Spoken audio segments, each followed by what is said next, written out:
Hi hello నమస్తే అండి. Welcome back to Sridevi gardening tips. అందరూ ఎలా ఉన్నారు, ఏం చేస్తున్నారు? ఈరోజు గులాబీ మొక్కలకు వేసవి కాలంలో ఎలా కేర్ తీసుకోవాలో, ఎటువంటి ఫెర్టిలైజర్ ఇవ్వాలో తెలుసుకుందాం.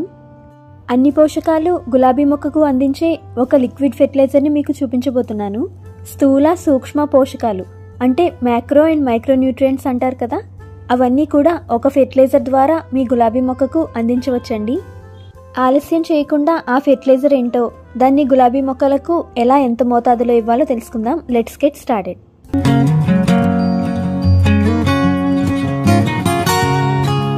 మా గులాబీ మొక్కను చూడండి ఎంత బాగా పూలు పూస్తుందో. నేను నర్సరీ నుండి దీనిని ఒక్క కొమ్మతో కేవలం 30 రూపాయలకు కొనుక్కుని వచ్చానండి. 2 నెలల క్రిందట కొనుక్కుని వచ్చాను. దీనిని కోకోపీట్, కంపోస్ట్ కలిపిన మిశ్రమంలో నాటాను. గులాబీ మొక్కను కోకోపీట్లో ఎలా పెంచుకోవాలి అని వీడియో ఆల్రెడీ లాస్ట్ మంత్లో చెప్పాను కదా, అదేవిధంగా దీనిని కూడా నేను నాటాను. ఆ వీడియో చూడాలి అనుకుంటే పైన ఐ బటన్లో లింక్ ఇస్తాను, అలాగే డిస్క్రిప్షన్లో కూడా లింక్ ప్రొవైడ్ చేస్తాను, చూడండి.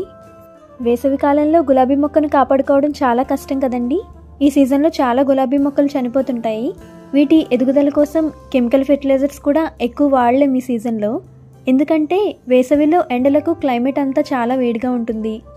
దానికి తోడు కెమికల్ ఫెర్టిలైజర్స్ కూడా వాడితే వాటి వేడికి మొక్క తట్టుకోలేదు. గులాబీ వింటర్ ప్లాంట్ అండి. శీతాకాలంలో అక్టోబర్ నుండి మార్చ్ వరకు ఇది బాగా పువ్వులు పూస్తుంది. ఎప్పుడైతే వేసవి స్టార్ట్ అయ్యి టెంపరేచర్ పెరుగుతుందో అలాంటి సమయంలో మొక్క ఒత్తిడికి అంటే స్ట్రెస్కి గురవుతుంది. మన ఆంధ్రాలో అయితే 48 డిగ్రీల టెంపరేచర్ వరకు సమ్మర్లో రికార్డ్ అవుతుంది. కాబట్టి అంత వేడిని మొక్కలు తట్టుకోలేవు. ఫస్ట్ టిప్ ఏంటంటే, సమ్మర్లో ఏప్రిల్, మే, జూన్ ఆ 3 నెలలు కూడా గులాబీ పువ్వులు అస్సలు మొక్కకు ఉంచకూడదు. మొగ్గలు వచ్చినా పువ్వులు వచ్చినా వెంటనే వాటిని కట్ చేసి తీసేస్తూ ఉండాలండి. బాగా మెచ్యూర్డ్ ప్లాంట్స్, పెద్ద మొక్కలు, నేలలో పెరిగే గులాబీ మొక్కలైతే పువ్వులు ఉంచొచ్చు, కానీ మనం కుండీల్లో పెంచుకునే వాటికి ఈ సీజన్లో ఏప్రిల్, మే, జూన్లో పువ్వులు మొక్కకు ఉంచకూడదు. ఇలా ఎందుకు చేయాలంటే, ఆల్రెడీ వాతావరణంలోని వేడికి మొక్క ఒత్తిడికి లోనవుతుంది. దానికి తోడు మొగ్గలు పూలు పూయించడానికి మనం చూస్తే మొక్క దాని ఎనర్జీ అంతా కూడా మొగ్గలు పూలు పూయడం కోసం ఖర్చు చేస్తుంది. మొక్క ఎదగదు, ఎనర్జీ లేక మొక్క పాడవుతుంది. కొన్నిసార్లు కొమ్మలు వాడిపోతాయి, అలాగే కొమ్మలు సాఫ్ట్గా అయిపోయి వంగిపోతాయి. మొక్కకు ఉన్న పువ్వులు మొగ్గలు కట్ చేసేయాలంటే ఎవరికైనా బాధగానే ఉంటుంది. నాకు కూడా చాలా కష్టం అండి, కానీ తప్పదు. ఇలా చేయడం వల్ల మొక్క సమ్మర్ వేడికి తట్టుకొని చాలా సంవత్సరాల వరకు బతుకుతుంది. ఇలా కేవలం గులాబీ మొక్కకు మాత్రమే చేయాలి, ఇంకా వేరే ఏ మొక్కలకు చేయకూడదు. సెకండ్ పాయింట్ ఏంటంటే, ఈ వేసవి కాలంలో మన ఫోకస్ అంతా కూడా మొక్క వేర్లు బాగా డెవలప్ అవడానికి, ఆకులు మంచిగా గ్రీన్ కలర్లో ఉండేలాగా చూసుకోవాలి. ఆకుల రంగు పచ్చగా ఆరోగ్యంగా ఉంటే చాలు, ఈ సమ్మర్లో వేడిని తట్టుకొని మొక్క సర్వైవ్ అయిపోతుంది. మళ్ళీ వర్షాకాలం రాగానే మొక్క గుబురుగా పెరిగి అక్టోబర్ వచ్చేసరికి చక్కగా పువ్వులు కూడా పూస్తుంది. థర్డ్ పాయింట్ ఏంటంటే, మొక్కకు సన్లైట్ ఎంత ఇవ్వాలి. ఈ వేసవి కాలంలో ఎప్పుడైతే ఏప్రిల్ నెల స్టార్ట్ అవుతుందో డైరెక్ట్ సన్లో మొక్కను అస్సలు పెట్టకూడదు. గ్రీన్ నెట్ కింద పెట్టుకోండి, చాలా మంచిది. మీ దగ్గర గ్రీన్ నెట్ లేదు, నో ప్రాబ్లం. ఏదైనా నీడగా ఉన్న ప్రదేశంలో పెట్టుకోండి. మెట్ల కింద లేదా గోడ ప్రక్కన ఎక్కడైనా పెట్టుకోండి, కానీ డైరెక్ట్ సన్లైట్ మొక్క మీద పడని చోటులో మాత్రమే పెట్టుకోండి. అలా అని చీకటిగా ఉన్న ప్రదేశంలో పెట్టకూడదు. అలాగే ఇండోర్లో, ఇంట్లో కూడా మొక్కను పెట్టుకోకూడదు. ఎందుకంటే గులాబీ బయట పెంచుకునే మొక్క, అవుట్డోర్ ప్లాంట్ అండి. మొక్కకు గాలి వెలుతురు ఖచ్చితంగా ఉండాలి. గాలి వెలుతురు ఉంటేనే ఫోటోసింథసిస్ బాగా జరిగి మొక్క ఆహారాన్ని తయారు చేసుకోగలదు. మొక్కను చీకటిగా ఉన్న చోట పెట్టకూడదు.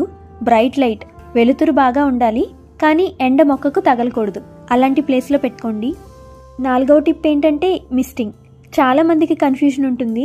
గులాబీ ఆకుల మీద వాటర్ స్ప్రే చేస్తే ఫంగస్ వస్తుంది అనుకుంటారు, కానీ అలా ఏమీ రాదండి.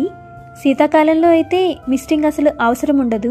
ఎండాకాలంలో మాత్రం ఖచ్చితంగా 2 సార్లు, ప్రొద్దున్న ఒకసారి, సాయంత్రం ఒకసారి నార్మల్ వాటర్తో స్ప్రే చేయండి. గులాబీ మొక్కలు చాలా ఫ్రెష్గా ఫీల్ అవుతాయి. వేసవిలో ఉండే వేడికి మనం స్ప్రే చేయగానే పావుగంటలో వాటర్ అంతా కూడా ఆవిరైపోతుంది, వాటర్ ఎవాపరేట్ అయిపోతాయి. కాబట్టి ఫంగస్ వచ్చేస్తుందేమో అని భయపడి స్ప్రే చేయడం మానేయకండి. నేను మార్చి నుండి జూన్ వరకు కూడా 2 సార్లు ప్రొద్దున్న సాయంత్రం ఖచ్చితంగా ఇలా మిస్టింగ్ చేస్తాను. మొక్కలను గ్రీన్ నెట్ కిందే ఉంచుతాను. ఇప్పుడు అసలైన పాయింట్, సమ్మర్లో గులాబీ మొక్కలకు ఏ ఫెర్టిలైజర్ ఇవ్వాలో చూద్దాం. మార్చి చివరి వరకు కెమికల్ ఫెర్టిలైజర్స్ అయినా ఆర్గానిక్ ఫెర్టిలైజర్స్ అయినా లేదా ఏదైనా సూపర్ మిక్స్ ఫెర్టిలైజర్ ఇస్తున్నా మార్చి చివరి వరకు ఇవ్వచ్చు. ఏప్రిల్ నుండి టెంపరేచర్ పెరిగిపోతుంది కాబట్టి కెమికల్ ఫెర్టిలైజర్స్ ఇవ్వడం మానేయాలండి. కేవలం ఆర్గానిక్ ఫెర్టిలైజర్స్ ఇస్తూ ఉండాలి. చూడండి, ఇది తాకత్ ఫెర్టిలైజర్. ఇది పూర్తిగా ఆర్గానిక్ ఫెర్టిలైజర్ అండి. నేను ఈ ప్రోడక్ట్ని ప్రమోట్ అయితే చేయట్లేదు, ప్రమోషనల్ వీడియో కాదండి. అమెజాన్లో దీనిని కొన్నాను నా ఓన్ మనీతో. పక్కన స్క్రీన్ షాట్ పెడతాను చూడండి. ఈ తాకత్ ఫెర్టిలైజర్ని నేను 1 year నుండి గులాబీలకు ఉపయోగిస్తున్నాను. చాలా మంచి రిజల్ట్ కనిపించింది, ఎస్పెషల్లీ సమ్మర్స్లో. కాబట్టి ఇప్పుడు మీతో షేర్ చేస్తున్నాను. ఇది కంప్లీట్ ప్లాంట్ న్యూట్రిషన్ ప్రోడక్ట్ అండి. గులాబీ మొక్క ఎదగడానికి అవసరమయ్యే పూర్తి పోషకాలన్నీ కూడా ఇది అందిస్తుంది. దీంట్లో nitrogen, phosphorus, potassium, magnesium, calcium, humic acid, fulvic acid, amino acids, seaweed, cytokinin ఇవన్నీ కూడా ఈ తాకత్ ఫెర్టిలైజర్లో ఉంటాయి. దానితో పాటుగా 70 రకాల విటమిన్స్, మినరల్స్ కూడా ఇందులో ఉంటాయి. ఈ తాకత్ ఫెర్టిలైజర్ మీరు అన్ని సీజన్స్లో కూడా గులాబీలకు ఇవ్వచ్చు. గులాబీలకి కాదు, మందారం మొక్కలు, బొగెన్విలియా, మీ దగ్గర ఉండే అన్ని పూల మొక్కలకు కూడా ఇవ్వచ్చండి. దీన్ని ఎలా ఇవ్వాలంటే 1 ml తీసుకోండి. ఈ తాకత్ని 1 ml కంటే ఎక్కువ అవసరం లేదు. 1 mlని 1 లీటర్ వాటర్లో కలిపి బాగా మిక్స్ చేయాలి.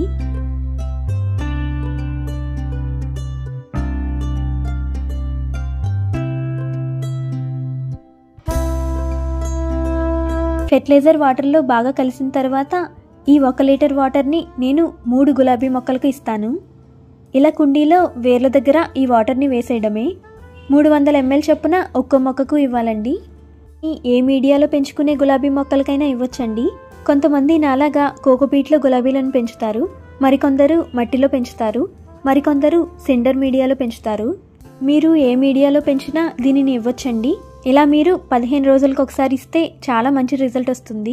బేజల్ షూట్స్ ఎక్కువ వస్తాయి, ఆకులు షైనీగా మెరుస్తాయి, మొక్కలో ఎటువంటి డెఫిషియన్సీ కూడా కనిపించదండి.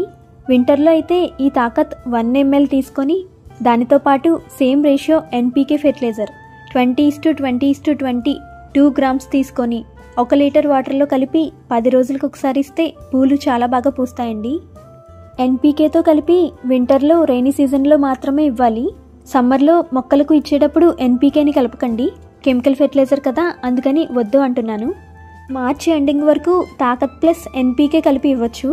ఏప్రిల్ నుండి మాత్రం ఎండలు బాగా ఎక్కువయ్యాక కేవలం ఈ తాకత్ ఒకటే నేను చెప్పిన విధంగా 15 రోజులకు ఒకసారి ఇవ్వండి చాలు. ఒకవేళ మీ దగ్గర తాకత్ ఫెర్టిలైజర్ లేకపోతే సీవీడ్ ఫెర్టిలైజర్ ఇవ్వచ్చండి. ఇది ప్రీమియం లిక్విడ్ సీవీడ్. ఇది 3 ml 1 లీటర్ వాటర్లో కలిపి 15 రోజులకు ఒకసారి అన్ని గులాబీ మొక్కలకు ఇవ్వాలండి. ఈ సీవీడ్ ఫెర్టిలైజర్ని ఇండోర్ అవుట్డోర్ ప్లాంట్స్ అన్నింటికీ కూడా ఇవ్వచ్చు. సీవీడ్ ఫెర్టిలైజర్ అండ్ తాకత్ ఫెర్టిలైజర్ లింక్స్ డిస్క్రిప్షన్లో ఇస్తాను చూడండి. మళ్ళీ చెప్తున్నాను, ఇది ప్రమోషనల్ వీడియో కాదండి, నా ఓన్ ఎక్స్పీరియన్స్ మీతో షేర్ చేశాను.